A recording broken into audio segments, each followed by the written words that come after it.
Good day, all. Again, this is Jared with Chronically PWS. I am diagnosed with Prader-Willi syndrome. And again, if you found my channel either through Instagram or just by cruising YouTube or the internet, I'm glad to have you to watch these videos. Again, a lot of this is me sharing my personal experience with Prader-Willi syndrome, or Prader-Willi syndrome, however you prefer to pronounce it. Just kind of things that I've learned about myself along the way, learned about my unique physiology. This is a spectrum disorder, so it affects a lot of people in different ways.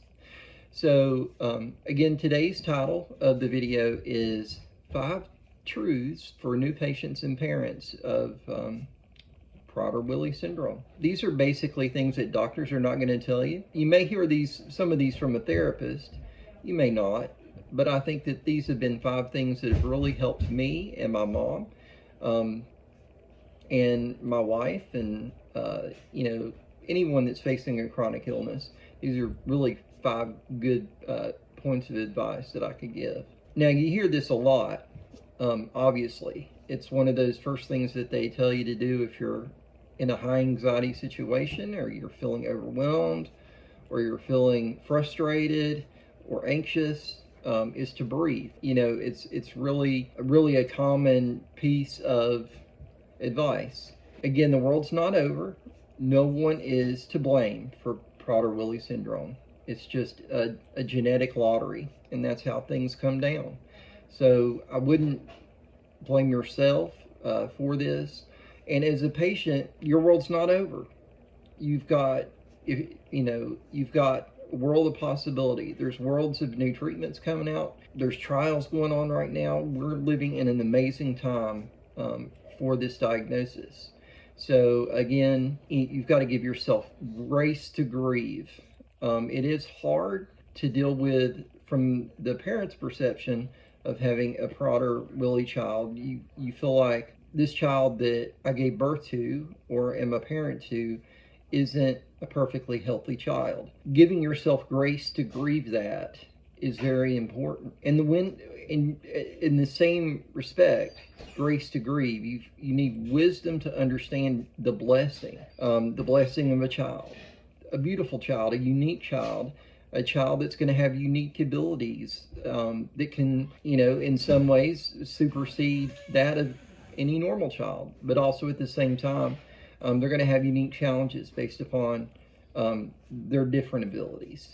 Again, give yourself grace to grieve over that, but also the wisdom to understand that there are certain blessings that go along with this situation. It's really hard as seeing a young child go through the struggle with Prader-Willi syndrome. At the same time, you see the beauty of that child and you see the spirit of that child just kind of ring through. I think this was true of myself. I was a quiet child. I was very introspective. Probably say up until age 12, I was kind of what you would say would be kind of on the spectrum of maybe autism even. I think once I was able to work through a lot of the challenges and I started to thrive more, I don't think I really thrived intellectually until I got into my teenage years. I think that, I was always artistic as a child. I was always making costumes or doing things like that to keep myself occupied in free time. So, that was my uniqueness, and I loved movies growing up. I always liked to role play those characters that I saw on screen. Understanding that just like me, your child could have these unique passions and unique interests. I love music. I play music. That could be a real blessing for you and for your family. We talk about the visual spatial abilities of kids with Prader-Willi syndrome. It really is true, and it really, like I said, I'm a very visual person, and I can visualize things a lot quicker, I feel like, than, and my wife admits this, that she can't see it. I'll describe something, she just can't put it in her mind. She's like, I can't visualize what you're talking about. And to me, I've got the picture, I've got the design, I've got the idea. It's all in my head. Sometimes it's difficult for me to transcribe what's in my head out, but it's there. And whether that be home architecture or a marching band show, when I was in marching band, I would have these amazingly creative ideas about how to do things and how to put things together. Understand that, be wise to the fact that your child could really have some uniqueness and some abilities that you're not anticipating, and that could turn around and be a blessing for you. Secondly, prognosis nor diagnosis is the end. Just because you're given this news, this situation, it doesn't mean that the lot in your life, the lot in your child's life is set. There's still plenty of room for possibility. You're going to hear things, and I think especially now because all these new treatments are coming around that aren't necessarily true. They might be anecdotal based upon what's currently going on in the world of Prader-Willi, but they may not be true in the long run because, and I'll give you a really good example of this in my life. So when I was born, got the poor prognosis, this child will never walk, talk, eat, they'll be vegetative, and now this was just given the trauma of my birth and how things were going, and where I wasn't hitting the benchmarks quickly enough. And then when you got to prader-willi, it was like, when I got that diagnosis of prader-willi, it's like the metabolism's going to be really low. They're not going to attain muscle mass, and normally people don't live beyond the age of 21.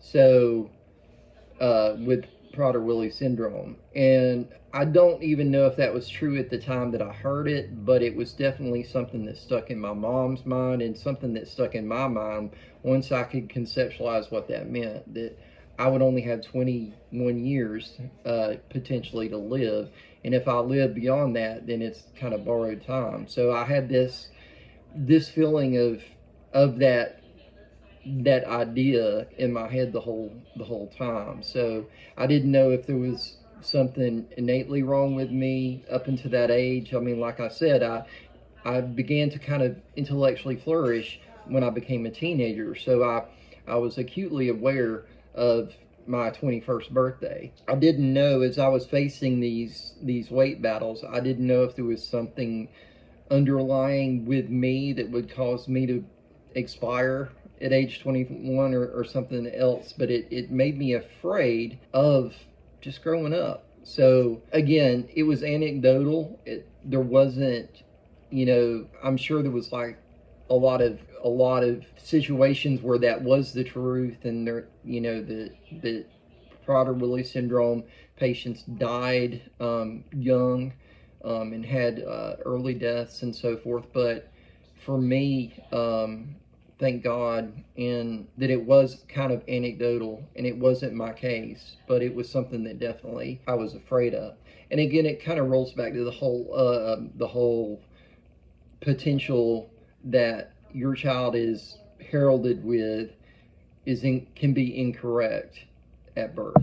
Again, about the being vegetative, I think a lot of the time, doctors are wanting to present the worst case scenario of a situation, so you can feel, when it isn't that way, you can feel positive about it, or if it ends up being that way, you won't be so disappointed.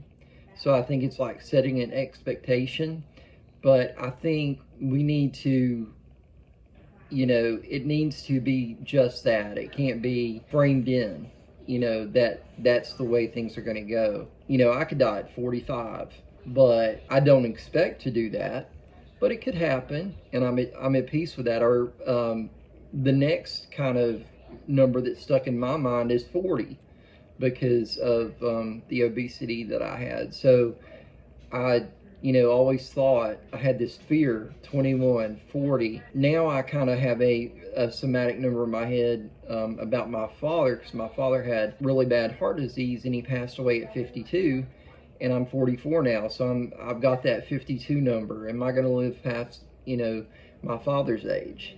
So again, that that thinking can be non-productive. Um, at the same time, it. I think the big point here is that you're going to be told many things that are not necessarily true. A lot of them are just anecdotal or based upon a scenario with the current polled population and study, that this is the way it's going to go, and that's not necessarily true. The prognosis nor the diagnosis are the end of Prader-Willi, and where your child or yourself, if you're in my situation, can go. So another thing, and I really am guilty of this, uh, something that you really need to do um, as a patient, as a new parent with Prader-Willi, is engage with your community. And the point being is, when I was young, 1 in 15,000, there weren't that many other patients that I would meet with Prader-Willi, especially that had the same phenotype expression that I did. Rare is not that rare anymore. There are more people out there, more of the population that, the groups are bigger. There's local chapters in your state, maybe several within your state based upon region that you can reach out to. So you want to engage with these folks because they've been there, and they could give you some anecdotal advice, or they could give you really good advice, or they could recommend. I think when you're talking about the medical community, a lot of folks have kind of already been down those roads, and they can recommend doctors and make suggestions to you about who that they see for their child's situation. And as an adult, you're going to find that for me, especially going to the conference and speaking with folks online as I have, I found out about treatments that I hadn't been taking advantage of.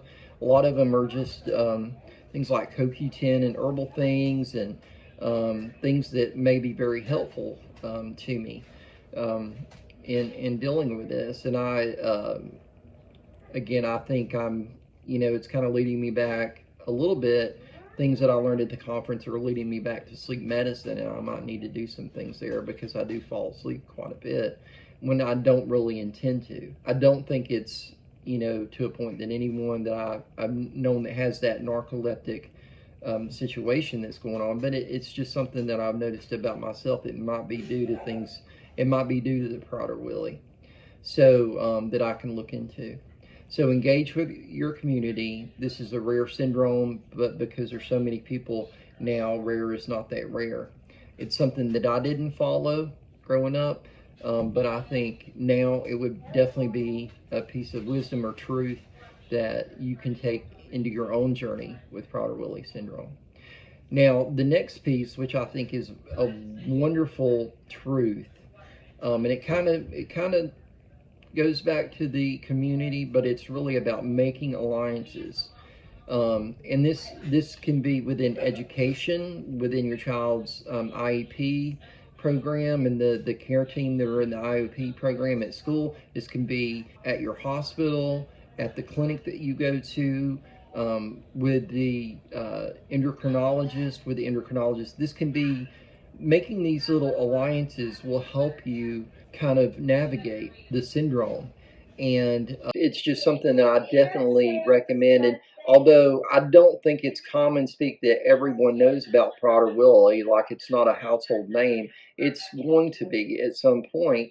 However, I think that people that are in the roles that you might need for your child the most probably may understand Prader-Willi more than you think, um, and they may have a heart for it too. So open up to that. Open up to the alliances. Open up to, making those things, because those are really going to help you, whether it be within the community of folks with Prader-Willi and their families, or just within your own educational communities. You've got to make those alliances. And for me, growing up, for instance, um, I knew my mom had studied to be a nurse, and I actually had several family members that were nurses or in the medical field. So I had a nurse anesthetist that was my cousin, and would always kind of give my mom in, information, or would be saying I was there at the OR and everything was fine, or this is what they're doing for him. I'm glad he's here, or you should do this, or we've heard about this doctor. Um, so really good medical alliances there. And now my wife is in healthcare, and her understanding of that system within Greenville, South Carolina, where we moved from down here to Florida, helped me navigate up there so um, I could get into the healthcare that I needed there. And now in Florida, just her knowledge of healthcare has helped us kind of establish ourselves. We've learned Epic. I don't know if you're in healthcare systems that have my chart, but we've learned about Epic is really a key thing to help you communicate and to organize all your information for healthcare. So um, again, these alliances and these helps can be of multiple of different things. So engage with your community, make those alliances, and lastly, and this kind of goes back to the prognosis is not diagnosis. Harness the spirit of determination for you, for your child. The best outcomes come from the greatest hopes. So, and this is really, if anything that I've given you here within these truths that I call them, or tips or what have you, are important. I would say that is the important thing, because I think the spirit of determination can overcome many things, including the prognosis and the diagnosis, right? Your child has a unique spirit. Support them, coach them, give them everything that you would give a fully healthy child, but say that be on their team, be in their corner, be their coach, as many parents are. But I think that your determination and your idea, even beyond what you think is reasonable, it may be that you feel like the doctors are saying, they're not going to do this or this. They could. There's many things that you can do in spite of, right? There's many things that you can do to overcome. For me, it was going to college. It was playing football one year and marching in marching band for, uh, 8 years, and doing all the things that I did physically. That was me saying that I'm going to be determined and I'm going to use my talents and my gifts to overcome my situation, healthcare, health wise or not. And I think if you can harness that spirit of a determination, you can assail really the diagnosis, the prognosis that your child's been given. You can lift them up, and they can lift themselves up. I would love it if there was, we have this psychological medicine of. I would love that if every Prader-Willi syndrome patient that I met for the rest of my life heralded or just trademarked by a spirit of determination, because I think that would be so uplifting. I think there's plenty of illnesses that people have a spirit of determination, but I think it's just, out of all this information I've shared, I think this has been the most helpful in my life. Just determine yourself, determine your child. This is not going to be the way it is. This is what the doctors are saying. This is what they think may happen, and it may. We're going to believe that We're going to make it through this. We're determined. Any hurdle that you're facing, walking, if you have a young child, walking, crawling, those things are going to come. I believe that determination that you can harness will lift your child to the greatest heights. I think that's the thing is, there's going to be a lot of failure. There's going to be a lot of difficulty, but you can't give up. You have to be determined. You have to state to yourself, state to your child, I'm going to do this. I'm going to do more than what anyone thought I could do, and I'm going to do this. And you'll make it happen. You'll make it happen. So again, those are the 5 truths that I wanted to share with you today. I really thank you for letting me share this time with you. And I hope you're being blessed. I hope that you've got those alliances. As a new patient, you definitely want to, going back to PWSA's guidelines of nutrition, medical concerns, and HGH, and interfacing those first with a new diagnosis. Obviously, that's very important. But I think these truths, the things that I'm speaking about today, are something that you can embrace and go with for the rest of your life, for the rest of your child's life. They're part of a big family. This prader-willi community is a wonderful, enlightened, warm, caring community. We are glad to have you as part of this community, and we will help you reach out to your friends, reach out to the local organizations, you reach out to me, and anything that I can share with you, I'm willing to share. And I just want to say that I love you, and be blessed and have a great day.